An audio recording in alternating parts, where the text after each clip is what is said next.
আসসালামু আলাইকুম এভরিওয়ান। আজকের ভিডিও শুধুমাত্র গর্ভবতী মায়েদের জন্য, যারা না জেনে ভুল করে অনেক ধরনের ফল খেয়ে ফেলেন।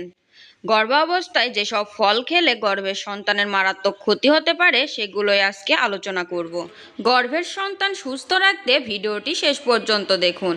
গর্ভাবস্থায় কিছু ফল খাওয়া থেকে বিরত থাকতে বলা হয়, যেমন কাঁচা পেঁপে।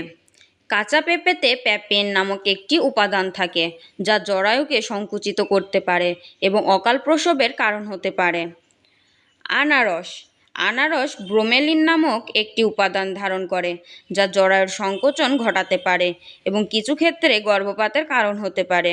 আঙুর অতিরিক্ত পরিমাণে আঙুর খেলে শরীরের তাপমাত্রা বৃদ্ধি পেতে পারে, যা গর্ভাবস্থায় সমস্যা তৈরি করতে পারে।